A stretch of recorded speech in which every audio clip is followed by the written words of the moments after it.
Saab Kutibai this morning talked about the people's report, the civil society report, and those 5 points that you pointed out, and how Amravati, the way it is built, the way it is conceived, the way it is processed, the process is on, contradicts each of those principles. After the formation of the new state of Telangana, the residual state of Andhra Pradesh needed to have a new capital.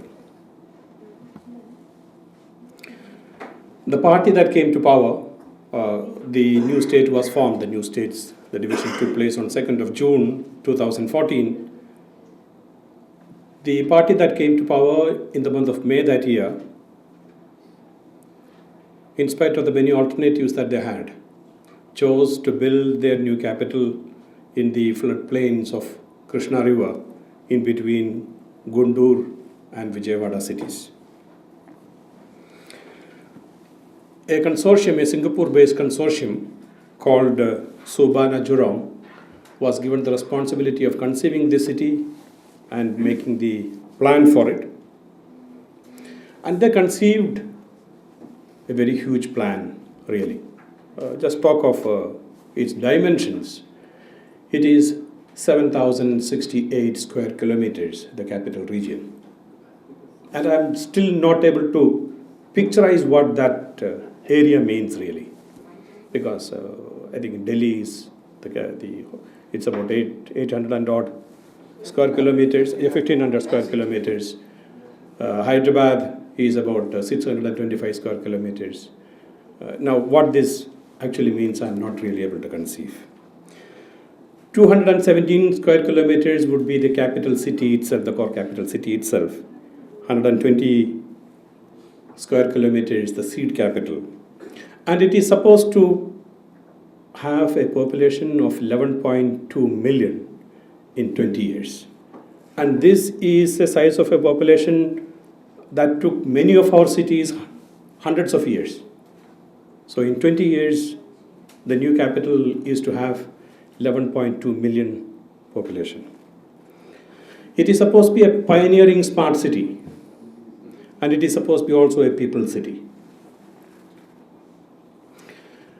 And they have named it Amravati after the legendary capital of the Sadavahanas 2000 years ago. And Chandrababu Naidu, the visionary, is very proud because it is Vastu compliant. It has a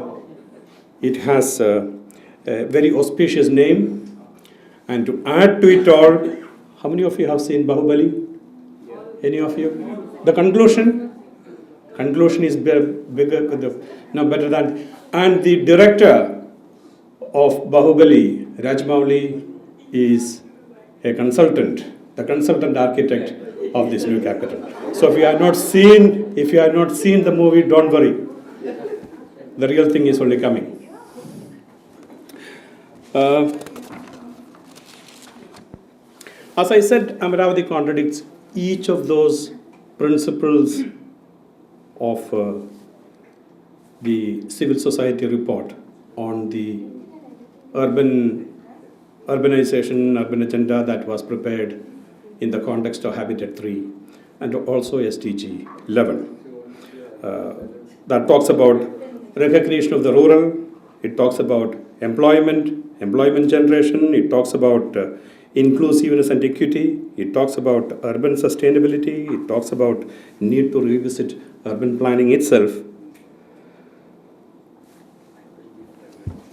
Now I would briefly touch upon each of these dimensions and how Amravati is an antithesis of each of these. The first, recognition of the rural. The State Reorganization Act, the document, did talk about special provisions, tax concessions that will be given to both Andhra Pradesh and Telangana, so that there is a balanced regional development that takes place.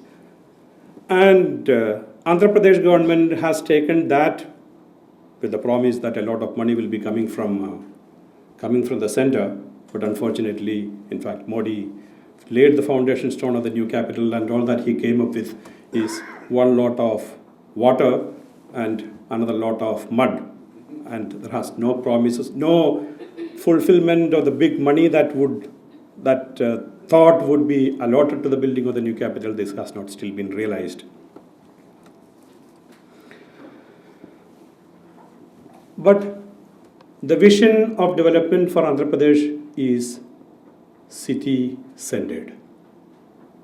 For this new capital itself, 33,000 of among the most fertile lands, not in the country, not in India alone, but perhaps what they say is one of the most fertile lands in the world that can cultivate 120 different crops, 3 crops a year, 365 days a year, these lands are cultivated. This is the land that has been taken off, 33,000 and perhaps more. Another 45,000 acres of forest land has been taken off. In other words, it is about, for the capital region alone, the capital area alone, already about 1 lakh acres of land has been occupied. Similarly, between January 15, it's urban is the future. In fact, that is the vision. And if that is so, land is required. In January 2015, the Andhra Pradesh government had about 2.93 lakh acres of land. There is a land bank that has been created. Within another year, that is by January 2016, the state had acquired 7.54 lakh acres of land in the land bank, not pooling. Pooling is for the new capital, but land bank that has been created. In other words, the very backbone of the rural economy, and as you know, much of the coastal Andhra, much of the state of Andhra Pradesh is very fertile, well irrigated, and the very backbone of the rural economy is being broken through this process of this vision of urban development. So when we talk about the urban, the rural has been sidelined in the whole process. We talk about employment.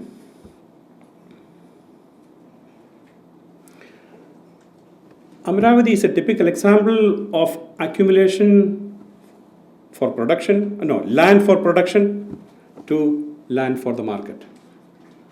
As I said, this is land among the most fertile in the world.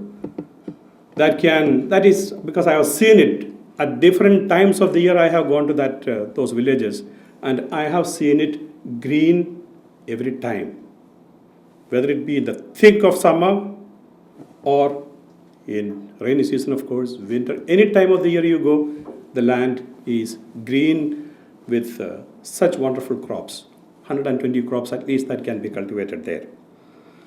Just taking one mandal, which is an important mandal, Tullur mandal, there are about 5,000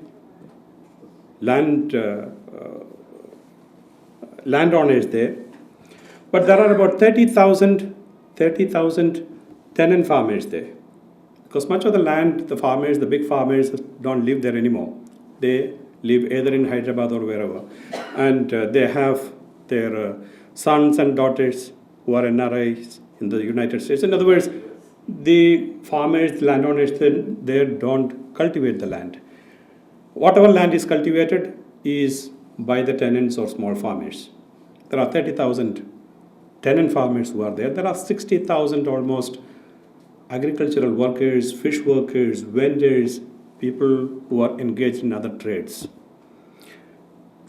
Now, all these people have been asked not to cultivate anymore since 2015.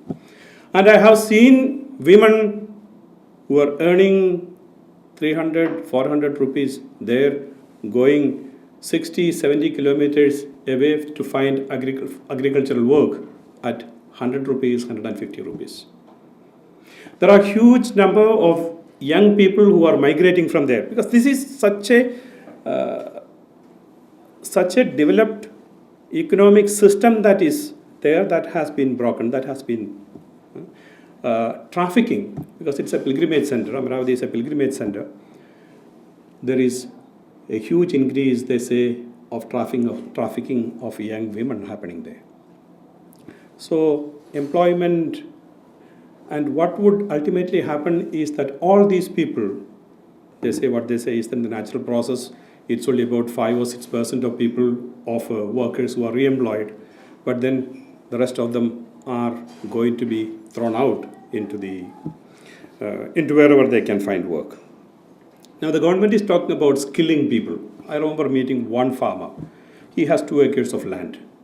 And he told me, I am earning at the moment, I am earning about 1,50,000 rupees a month on his farm. He says, now they have taken away the land, and what is the skilling? I am 55 years old. They are not going to skill me very much anyway. All that I will be doing is that the job of a watchman. That's all what I will be able to do. In other words, a farmer who has been living very well, prosperously on his land, will be turned into a watchman or whatever. The document talks about inclusiveness and equity in the whole process of urbanization.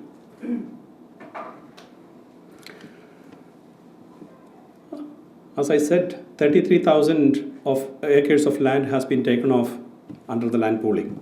And this has been done in very different ways.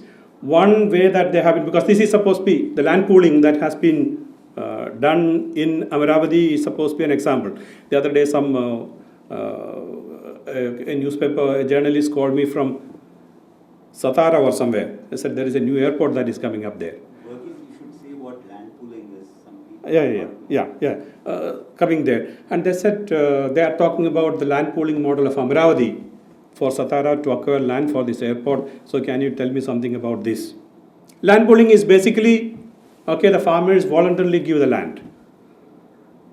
And they will get a chunk of developed land. Okay, if you give 1 acre of land, they will get, well, there are different variations of it, 1,000 square yards of developed land for a residential purpose, 300 square yards for commercial purpose.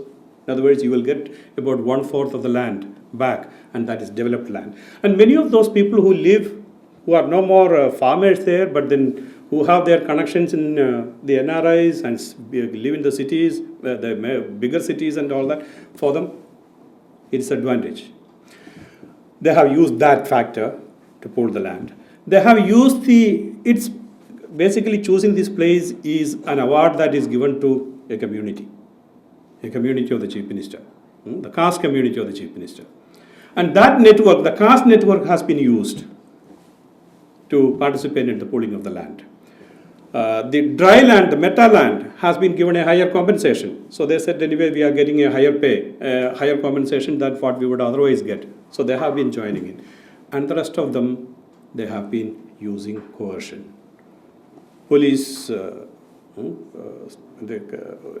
government officials, revenue officials and police residing in the village and threatening constantly. So this is how basically this land pooling has happened. In this process, okay, those who gave up land would get, if the promise is kept, they would get perhaps a better deal. But then what happens to the large number of people who are tenant farmers or who are landless people? They are promised 2,500 rupees per month, while these people are earning 16,000 rupees a month, because the wages are high there, and the whole family is earning much higher deal than what they are actually getting. So when you talk of inclusion, when you talk of equity, I think it has been thrown out of the urban sustainability. Here is the expert. How I read that article yesterday. I was just telling Bikramji that I read that article on the natural cities plan that he had submitted to the government of Andhra Pradesh. It is on the floodplains of Krishna River. How water is managed, I think, and then what type of impact it would have on the whole environment. This is, I think, that needs to be. Now, the whole issue of revisiting urban planning, I think Amaravati had an opportunity of thinking different. In fact, Shivaramakrishna Commission that had been appointed by the previous central government to help the new government to identify and plan for the city, plan for the new capital, had proposed, I thought, excellent ideas. One thing is that they had said, please don't put all the eggs in one basket. If you are talking about regional development, disperse the capital, create the capital in different regions. And what you perhaps, when you talk about the strictly administrative facilities that are required, like the Secretariat, Assembly, and High Court, and whatever, you needed maybe 500 acres of land or 1,000 acres of land. And the farmers themselves say, okay, why don't they take 5,000 acres of land and build this capital and leave the rest for the farming? And that would have been inclusive, that would have helped develop sustained regional development, because there are areas in the state that are extremely backward. Rayalaseema areas, other areas. It would have included all communities. As it is, it includes only one community, one caste group. It would have included all communities. It would have they would have been able to use available resources, locally available resources, and manpower or human labor. So that opportunity for developing small cities, we are still, when we talk about our cities, we are still working within the 19th century, 20th century paradigm of development that thought and talked about big cities, where everything had to be converged. Now, I think the time has come, technology facilitated, communication facilitates it. It is possible to create small cities that are sustainable, that uses resources that are. Now, one last word. What has been the response of the people to it, really? Everybody understands that there is something that is fishy as far as the development of this new capital is concerned. But political parties, the Telugu Desam political party that is in power, has gone whole hog for it, because, as I said, it favors a particular community. The opposition party, the YSRCP, has favored another caste group that are also big landowners. They have, all their effort has been how to get better compensation for the land that they lose. The left parties tried to embrace everything. They were standing on the side of the landowners. They were standing on the side of the agricultural labor, so much so that I don't think they have been able to do any focused work. They have not been able to create that public mobilization that was required to resist. NGOs, Dalit organizations, again, have not, in fact, they have been practically marginalized. I remember going to one village and I said, going to a Dalit Wada, I was asking them, how come that there is no resistance? Where are the Dalit organizations? And they said me, Saab, even these walls have ears. We are not allowed to talk loud, and they still remember Chunduru. They still remember Karanchedu, where atrocities, murders of Dalits who dared to protest were killed brutally. Said, this is something that can happen here. In other words, it is a capital that is built on fear. I think that's where I stop. In fact, we have, as Induji said, we do have a documentary. It's called Building of a Capital City, The Bane of My Life. It's a 15 minutes documentary. It is on the YouTube. You can watch it. We tried to capture the lives of people who are deprived, who are displaced by the building of this new capital.